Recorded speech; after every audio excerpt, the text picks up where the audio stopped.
আজ এই কীর্তনাসুরে আমার পরমারাধ্য গুরুদেব শ্রী শ্রী মাধব রচিত এবং তাঁরই সুরারোপিত ঠাকুর শ্রী শ্রী রামকৃষ্ণদেবের বাল্যলীলা লীলা কীর্তন পরিবেশিত হচ্ছে।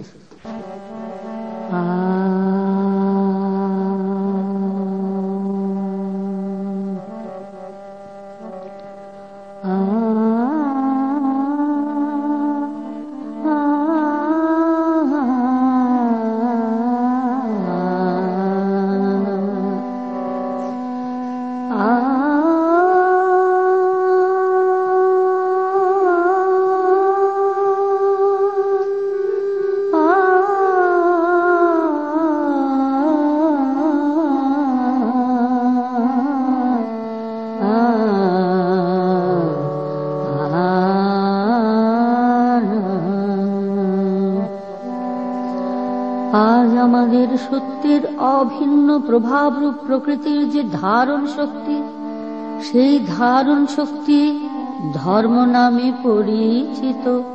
সেই ধর্মই বেদী রূপে অনন্ত বিশ্ববাসীকে ধারণ করে রেখেছে। এই ধর্ম অবলম্বনের সত্যকে উপলব্ধি করা যায় বা সত্যের পথানুগামী হওয়া যায়। এই ধর্মের যে ক্রম, সেই ক্রমের ব্যতিক্রমী যাহা তাহাই অধর্ম।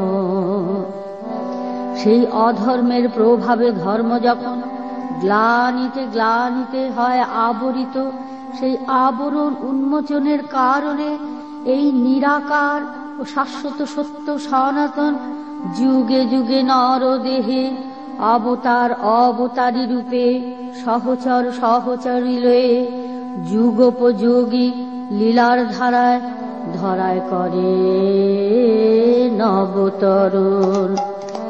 এই অধর্ম কিভাবে বিস্তার লাভ করে, তাই মানব মানবী সম্বন্ধে ঠাকুর যখন অবতীর্ণ হন, কখন? যবে ধরাবাসী বিষয় মোহে সংসার রসে ডুবে যায়। ধরাবাসী বিষয় মোহে সংসার রসে ডুবে যায়। অধর্মের প্রভাবে ধরা ডুবি হয়ে যায়। বিপথের যাতনার ভারে সদা হাবু ডুবু খায়। এভারও সহিতে না রে ধরা বিপদ গণে তাই। তাই ধরণীর আর্তনাদে আমার নিরাকার প্রাণের হরি ধরায় আসে মানব ধারা। ধরণীর আর্তনাদে তিনি মানব দেহে আসেন ধরায়। ধরণীর আর্তনাদে তিনি ধরায় আসেন নিজ ধারায়। নিজ ধারা সম্বরিয়া ধরায় আসেন মানব ধারায়। এই তো তাঁর বিচিত্র লীলা। কোন ধারায় যায় না ধরা, এই তো তার বিচিত্র লীলা। অধর্মে করিয়া দমন সত্যের প্রকাশ করেন তথায়। অধর্ম করিয়া দমন।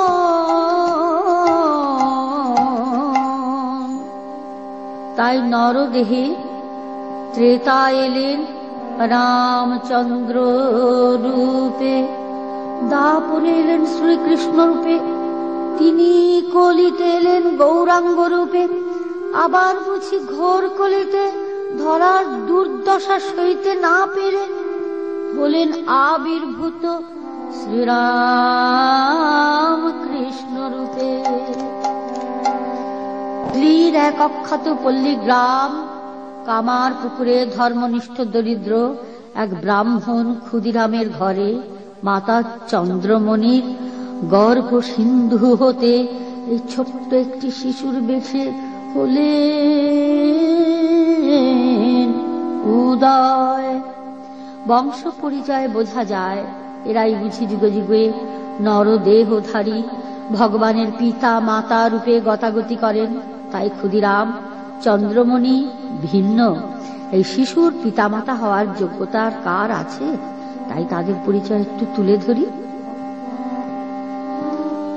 দেড়ে গ্রামে বসতি করেন মানিকরাম চট্টোপাধ্যায়। শ্রী রামচন্দ্র আরাধ্য তার। 3 পুত্র 1 কন্যা নিয়ে রাম নামে দিন কাটান। প্রথম পুত্র ক্ষুদিরাম, তারপরে কন্যা রামশিলা, দ্বিতীয় পুত্র শ্রী রামশিলা, তৃতীয় পুত্র নিধিরাম, তারপরে রামকানাই। এরা বিদ্যা বুদ্ধি সদ্গুণে সকলেরই প্রিয়। বাল্যকাল থেকেই ক্ষুদিরাম পিতার আরাধ্য রঘুবীর রামচন্দ্রের সেবা পূজায় মগ্ন থাকতেন। বিদ্যা বুদ্ধি ন্যায় পরায়ণ সত্যনিষ্ঠ হয় ক্ষুদিরাম। বিদ্যা বুদ্ধি ন্যায় পরায়ণ সত্যনিষ্ঠ হয় ক্ষুদিরাম। সদ্গুণে বিভূষিত মধুভাষী অবিরাম। সদ্গুণে বিভূষিত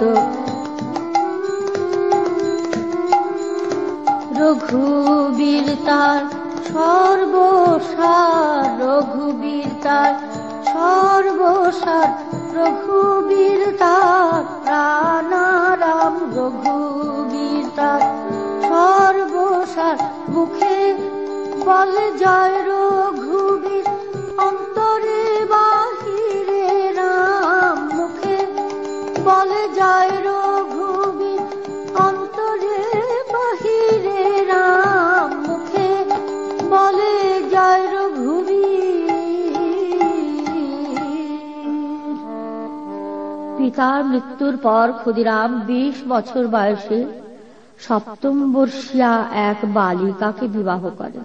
কিছুদিনের মধ্যেই সেই বালিকার মৃত্যু হয়। তারপর 24 বছর বয়সে ক্ষুদিরাম 1905 সালে চন্দ্রমণিকে বিবাহ করেন। 1197 সালে এই চন্দ্রমণির জন্ম। তারপর একে একে নিধিরাম, রামকানাই দুজনেই বিবাহ করে। এদের সবাইকে নিয়ে ক্ষুদিরাম মনের আনন্দে সংসার করতে থাকে। 1211 সালে ক্ষুদিরামের ঔরসে আর চন্দ্রমণির গর্ভে জন্ম নেয় রামকুমার। 1216 সালে জন্ম কন্যা কাত্যায়নীর। তারপর 1232 সালে জন্ম লয় দ্বিতীয় পুত্র রামেশ্বর। এত সুখের সংসার ব্যতিক্রমে কেউ চলে না, সবই ক্রমে চলে। দেখে চন্দ্রমণি মনে মনে ভাবেন, ওগো এত সুখ কি সইবে আমার, সইবে হেন ভাগে। এত সুখ কি সইবে আমার, সইবে হেন ভাগে। ধন ধান্যে পরিপূর্ণ যাহার যাহা লাগে। যাহার যাহা চাতুরালি তাহা চলে সবার আগে। ইহাই চেয়ে অধিক সুখার সংসারে কিসে লাগে। ইহার চেয়ে অধিক সুখার এ সংসারে কিসে লাগে। ইহার চেয়ে অধিক সুখার। সত্য সত্যই বুঝি তাদের ভাগ্যে এত সুখ সইল না। হঠাৎ একদিন গ্রামের স্বার্থলোভী অত্যাচারী জমিদার রামানন্দ রায় ক্ষুদিরামকে ডেকে বলেন, শোনো ক্ষুদিরাম, আমার এক প্রজার নামে একটা মিথ্যে সাক্ষী দিতে হবে। আমি মিথ্যে মামলা করেছি। ক্ষুদিরাম গম্ভীর সুরে বলেন, আপনার কথা তো রক্ষা করা আমার পক্ষে সম্ভব নয়, কারণ আমি জীবনে কখনো মিথ্যে বলিনি, মিথ্যের আশ্রয় আমি নিই না। রামানন্দ বলছেন, তা আমার কথা শুনলে তোমার ভালো হতো, শুধু ভালো নয়, বেশ ভালোই হতো, কিছু আর্থিক সহযোগিতা পেতে, তাতে তোমার সংসারটাও একটু ভালোভাবেই চলতো। ক্ষুদিরাম বলছেন যে আপনাকে তো আমি আগেই বলেছি, কর্ণমা হতে হবে না রে, আমা হতে সত্যের আশ্রয় ত্যাগ করা, আমা হতে হবে না হে, মিছে চলা মিছে বলা সত্যাশ্রয়ীর সম্ভব নহে, সম্ভব নহে, সম্ভব নহে, সত্যাশ্রয়ী সম্ভব নহে, ওগো সম্ভব নহে, সম্ভব নহে, ধন লোভে প্রাণ ভয়ে কোন অবস্থায় কাতর নহে, ধন লোভে প্রাণ ভয়ে কোন অবস্থায় কাতর নহে।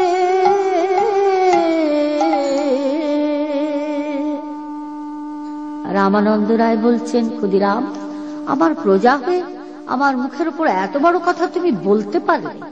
তুমি জানো এর পরিণতি কি? ক্ষুদিরাম বলছেন, খুব জানি, ভিটে মাটি ছাড়া হতে হবে, এই তো?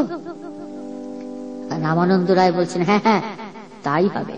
ক্ষুদিরাম বলছেন, আপনি অপরাধ নেবেন না, আপনাকে একটা কথা বলি, আপনি বিপদ মুক্তির পথটা ঠিক জানেন না, তাই আমি বলি কি, সত্যাশ্রয়ী হয়ে একবার সত্যের পথে চলে দেখো, কি আনন্দ সত্যের মাঝে, হিংসা দেশ ভুলে দেখো, সত্যাশ্রয়ী হয়ে একবার সত্যের পথে চলে দেখো, কি আনন্দ সত্যের মাঝে, হিংসা দেশ ভুলে দেখো, মিছে কেন মিছে মায়ায় নিজেরে ডুবায়ে রাখো, মিছে কেন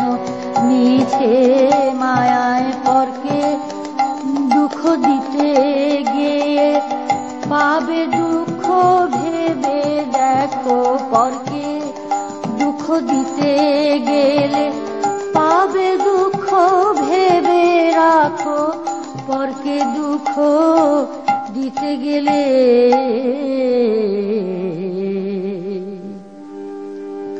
রামানন্দ রায় বলছেন, তোমার উপদেশ আমি শুনতে আসিনি, কি করবে ভেবে দেখো। ক্ষুদিরাম বলছেন, আমার রঘুবীর যা করেন তাই হবে, আমার একই কথা, আমার দ্বারা আপনার এই কাজ উদ্ধার হবে না।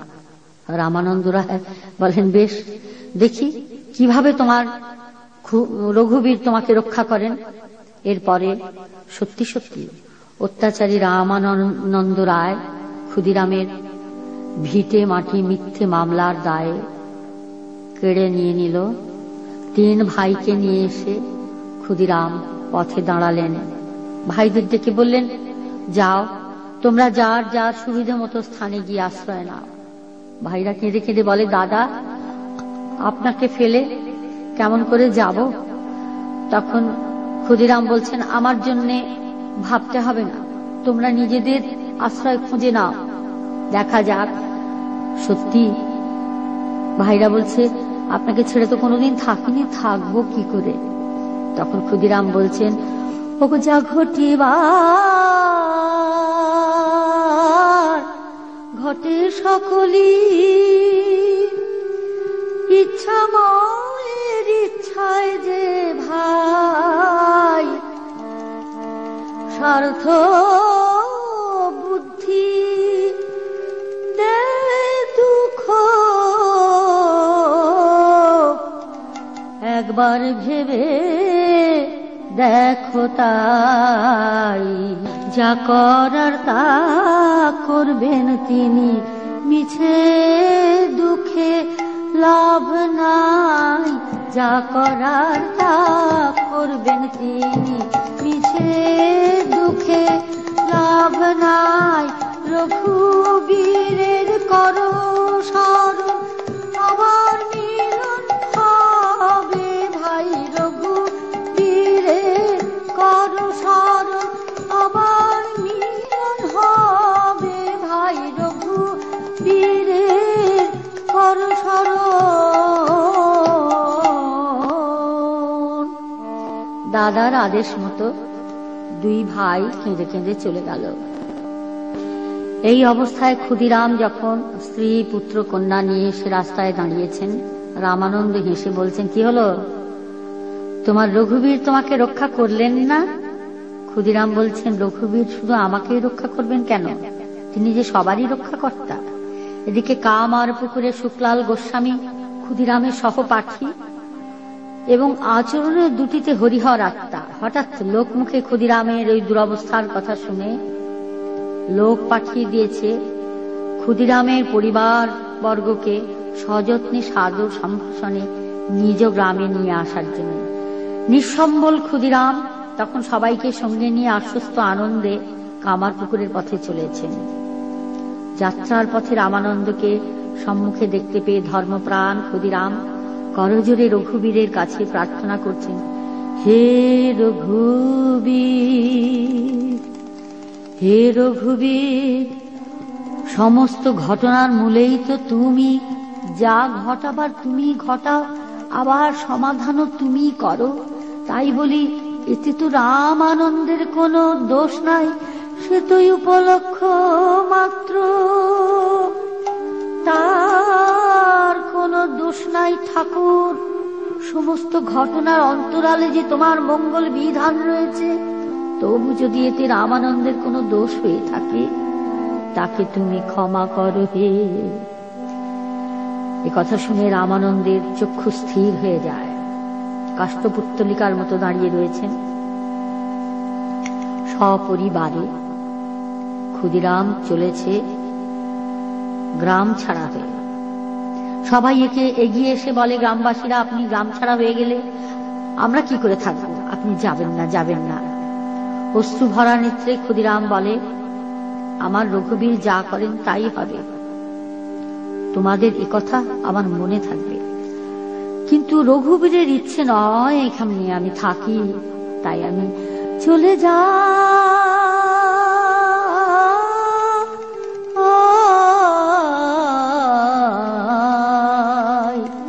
চলে যাই গো, এবার আমরা চলে যাই, আর আসবো না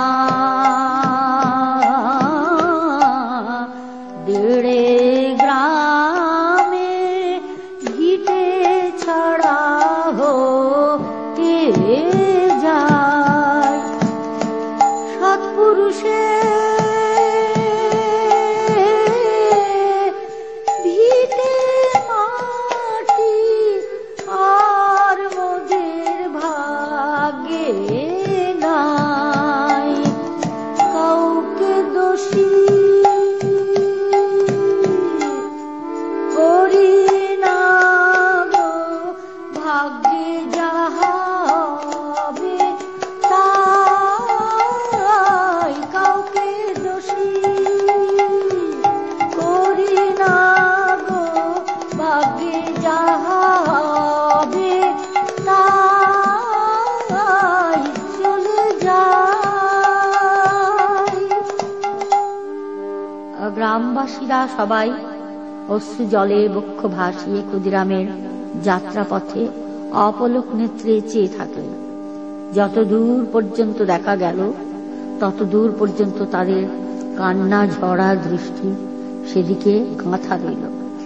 এদিকে কামার পুকুরে শুক্লাল গোস্বামীও অনেক গ্রামবাসী ক্ষুদিরামের আগমন পথের দিকে তাকিয়ে দাঁড়িয়ে রয়েছে। দূর হতে দেখা যায় ধীর পদবিক্ষেপে ক্ষুদিরাম সপরিবারে এগিয়ে আসছেন। ক্ষুদিরামের মাথায় একটি ঝুড়িতে সমাসীন রয়েছেন প্রাণারাম, রঘুবীর, পানেশ্বর, শিবলিঙ্গ, মা শীতলার ঘর। কাছে এগিয়ে আসতেই শুক্লাল গোস্বামী পরম শ্রদ্ধাভরে আরাধ্য দেবতাদের প্রণাম করে বলেন, ভাই ক্ষুদিরাম, এতদিন এত দেরি করে এলে কেন? আমি তো ভেবেছিলাম তুমি নিঃস্ব হয়েই এসেছো, কিন্তু এখন তো দেখছি তা নয়, তুমি পরম সম্পদ তো সঙ্গে নিয়েই এসেছো, তাহলে আর ভাবনা কি? ক্ষুদিরাম বলছেন, হ্যাঁ ভাই, পরম সম্পদ তুমি বলতে পারো, কিন্তু আমি কি তা বুঝি? বসবাসের জায়গাটুকু পর্যন্ত চলে গেল, এখন আমি দাঁড়াবো কোথায়? শুক্লাল গোস্বামী বলছেন, শোনো ক্ষুদিরাম, একটা অদ্ভুত ব্যাপার। এই যে সামনে দেখছো না, বাড়ির পাশে 5খানা চালাঘর, একটা অতিথিশালা তৈরি করব বলে তৈরি করে রেখেছিলাম। অদ্ভুত ব্যাপার, আজ 5 বছর ধরে একটি অতিথি এলো না। তা তোমার রঘুবীর বোধহয় তোমার জন্যই আমাকে দিয়ে এটা তৈরি করিয়েছিল।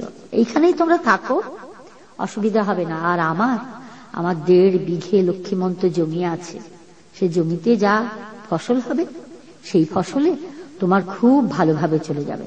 তোমার ভাবনার কোনো কারণ নেই। আমি তো ভাবি তোমার রঘুবীরের কত করুণা, আমি ভেবে পাই না। ক্ষুদিরাম বলেন, আমিও তাই ভাবি, তিনি যে কৃপা সিন্ধু, করুণাময়, এ বোঝার মতো শক্তি নেই, কিন্তু তবুও মাঝে মাঝে ভাবি, ওগো কৃপা সিন্ধু করুণাময়, যদি তোমার ইচ্ছা হয়, অসম্ভব সম্ভব হয়। পঙ্গু লঙ্ঘায় গিরি, অন্ধ পায় নয়ন ফিরি, তুমি পরম ইচ্ছাময়, অসম্ভব সম্ভব হয়। মরুভূমিতে পায় বাড়ি, মুখ বধির বলে হরি, তুমি কল্পতরু দয়াময়, অসম্ভব সম্ভব হয়। মরা গাছে ফোটে ফুল, অকুলে পায় কুল, তুমি দয়াল বিশ্বময়, অসম্ভব সম্ভব হয়। নাস্তিকেও আস্তিক হয়, মহাপাপে উদ্ধার হয়, তুমি হরি কৃপাময়। অজ্ঞ বিজ্ঞ হয়, ভিখারি রাজা হয়, তুমি দীনবন্ধু দয়াময়, অসম্ভব সম্ভব হয়। আধারেও পায় আলো, মন্দরেও করো ভালো, তুমি বিশ্বে আলোময়, অসম্ভব সম্ভব হয়। কৃপা সিন্ধু করুণাময়, যদি তোমার ইচ্ছা হয়।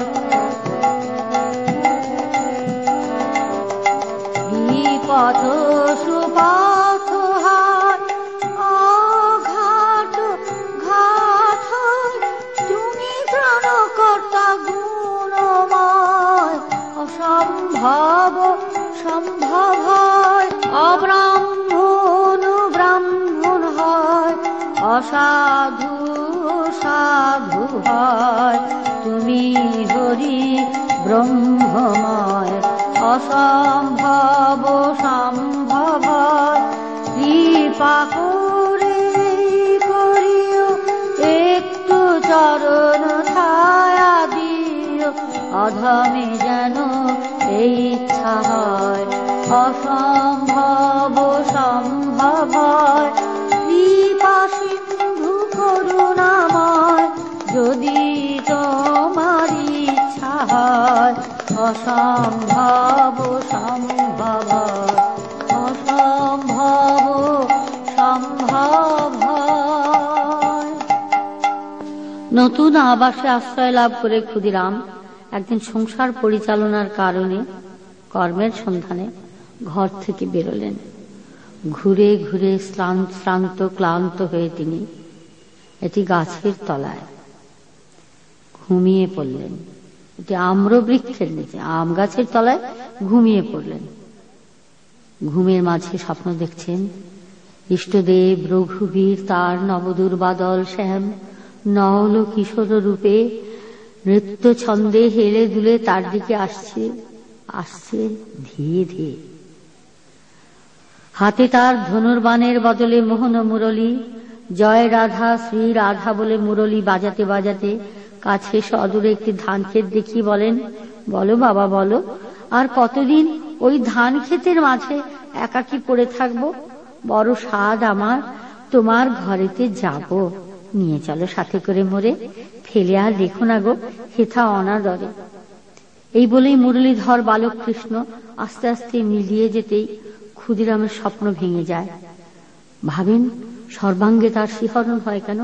ভাবেন কি কারণে আমি দেখলাম এই হেন স্বপন? ধনুর্ধারী রঘুবীর তুমি বংশীধারী বেশে কেন দিলে দর্শন? এই ভেবে স্বপ্ন নির্দিষ্ট স্থানে গিয়ে দেখেন মাটির স্তূপের মাঝে সুন্দর একটি শালগ্রাম শিলা, এবং শিলাটিকে ঘিরে বিষধর একটি নাগরাজ কুণ্ডলী পাকিয়ে ফানা বিস্তার করে যেন প্রহরা দিচ্ছে।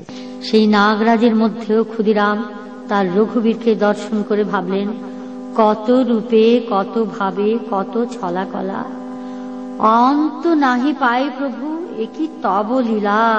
তুমি বলি রে ছলিলে প্রভু, বলি রে ছলিলে প্রভু, বামন রূপ ধরি প্রহ্লাদে রক্ষিলে বিষ অমৃত করি।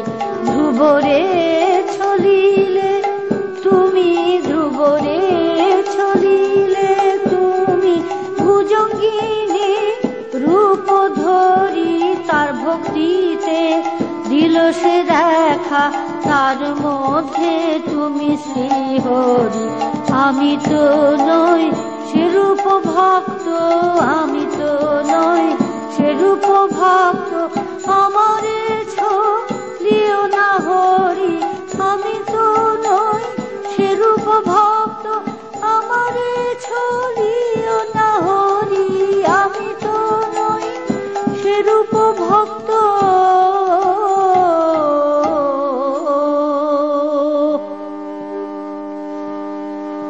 তারপর ক্ষুদিরাম সেই শালগ্রাম শিলাটি নিয়ে আসবার জন্য এগিয়ে যেতেই নাগরাজ তাকে দংশন করতে উদ্যত হয়। নির্ভীক ক্ষুদিরাম রঘুবীরকে স্মরণ করে বলেন, তোমার ছলনা তুমি সম্বরণ করো প্রভু। এই বলে জয় রঘুবীরের জয় বলে ধ্বনি দিতেই নাগরাজ আস্তে আস্তে কোথায় যেন অদৃশ্য হয়ে যায়। ক্ষুদিরাম তখন মনে মনে ভাবে যে ওগো রঘুবীর আমার এত করুণা তোমার, ভেবে ভেবে পাই না কোনো কুল কিনারা তার। আবার স্বপ্নের মাঝে এসে দর্শন দিলে প্রভু নবল কিশোর বেশে। তুমি রাম, তুমি কৃষ্ণ, একই দেহে তাই দেখালে তুমি। ওগো প্রভু তোমার মহিমা আমি কতটুকু বুঝি, অপার মহিমা তোমার বোঝে সাধ্য আছে কার। কোন মহিমায় কারে ঘুরাও কে বা সন্ধান জানে তার। যার যার ভাবে বুঝে মোরে, যার যার ভাবে বোঝে মোদে, হাসি কান্না বারে বার। যার যার ভাবে বোঝে মোদের, বোঝার মতো বুঝায় দাও। কিসে বুঝিব মহিমা তোমার, বোঝার মতো বুঝিয়ে দাও। ক্ষুদিরাম ভাবেন, আচ্ছা প্রভু তুমি আমায় বাবা বলে সম্বোধন করলে কেন? তোমার বাবা ডাকে আমার তাপিত হৃদয় যে শীতল হয়ে গেল। তুমি কি সন্তান রূপে আমার ঘরে আসবে? তবে আমি কি ভাবছি? আমি কি অযোধ্যাপতি দশরথ? আমি কি সেই ধাপরের বসুদেব, আমি কি কলির জগন্নাথ মিশ্র? তাই তো কি ভাবছি, কি কখনো সম্ভব? এদিকে ভাবতে ভাবতে ক্ষুদিরাম বাড়িতে এসে চন্দ্রমণিকে ডেকে বলেন, কোথায় গেলে, দেখো দেখো কাকে নিয়ে এসেছি বলে চন্দ্রমণিকে ক্ষুদিরাম সমস্ত ঘটনা খুলে বলেন। তখন চন্দ্রমণি আনন্দে পুলকিতা হয়ে বলেন, হ্যাঁ গো, আমিও যে আজকাল কিরকম অদ্ভুত অদ্ভুত স্বপ্ন